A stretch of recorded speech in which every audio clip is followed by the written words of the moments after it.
Hi everyone, আসসালামু আলাইকুম। আশা করছি সবাই অনেক অনেক ভালো আছেন। তো আজকে মজার আরও একটা রেসিপি নিয়ে আপনাদের সামনে হাজির হয়েছি। আজকে শেয়ার করছি ডিমের কোরমা। কিভাবে সহজ উপায়ে অল্প সময়ের মধ্যে ডিমের কোরমা তৈরি করবেন সেটাই শেয়ার করব। তাহলে কথা বাড়াচ্ছি না, চলুন দেখে নিই কী কী লাগছে। প্রথমে চুলায় একটা প্যান বসিয়ে দিলাম, এরপর দিয়ে দিচ্ছি 1 টেবিল চামচ পরিমাণ তেল দিয়ে দিচ্ছি।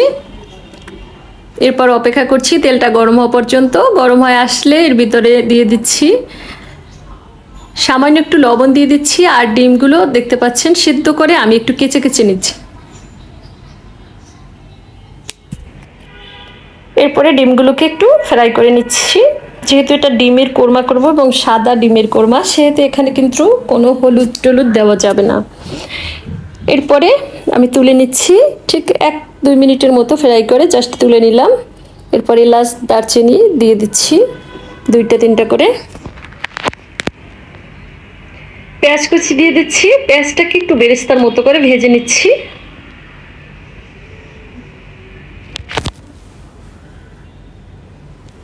যতক্ষণ না সুন্দর এবং বেরেস্তা কালার চলে আসে তখন জাল করতে থাকবো। তো দেখতে পাচ্ছেন কালার অলরেডি চলে আসছে।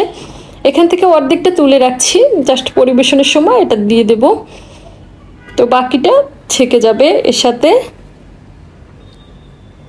আমি দিয়ে দিচ্ছি পেঁয়াজ বাটা 1 টেবিল চামচ পরিমাণ, রসুন বাটা দিয়ে দিচ্ছি 2 চা চামচ পরিমাণ, আদা বাটা 1/2 চা চামচের মতো। যেহেতু ডিমের পরিমাণ কম, মশলাও খুব কম কম থাকবে। যদি বেশি পরিমাণে তৈরি করেন সেক্ষেত্রে মশলার পরিমাণও বাড়বে। তো মশলাটাকে কষিয়ে নিচ্ছি, সাথে জিরা গুঁড়ো আর ধনিয়া গুঁড়ো 1 চা চামচ করে দিয়ে দিচ্ছি।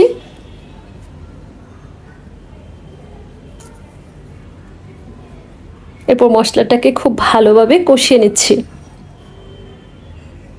লবণ দিয়ে দিচ্ছি টেস্ট অনুযায়ী। লবণ যেহেতু আগেও দিয়েছি, অবশ্যই হিসাব করে দিতে হবে, খুব বেশি যেন না হয়ে যায়। ডিমে লবণ অত বেশি লাগে না 4টা ডিমে। এরপর দেখতে পাচ্ছেন এখানে 2 টেবিল চামচ পরিমাণ গুঁড়া দুধ একটু পানি দিয়ে গলিয়ে এখানে দিয়ে দিচ্ছি। এখানে আপনারা চাইলে টক দই দিতে পারেন, টক দই না থাকলে দুধ দিয়ে দিতে পারেন। তো আমি দুধটা দিয়ে দিলাম। এরপর ডিমগুলো দিয়ে দিচ্ছি, সাথে কিছু কাঁচামরিচ দিয়ে দিচ্ছি। চাইলে লাল মরিচের গুঁড়ো দিতে পারেন, তো সেক্ষেত্রে একটু লাল লাল দেখাবে। এরপর লেবুর রস দিয়ে দিচ্ছি। যেহেতু আমি দুধ ইউজ করেছি সেহেতু এখানে লেবুর রসটা দিতে হবে, আর টক দই দিলে লেবুর রস না দিলেও চলবে।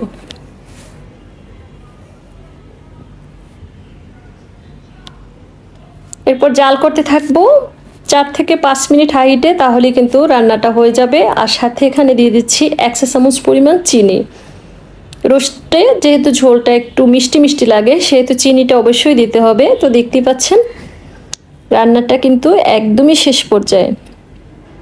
তো এই পর্যায়ে উপরে কিছু বেরেস্তা যে রেখেছিলাম সেটা দিয়ে দিচ্ছি এবং আপনাদের সামনে পরিবেশন করে একটু দেখাচ্ছি।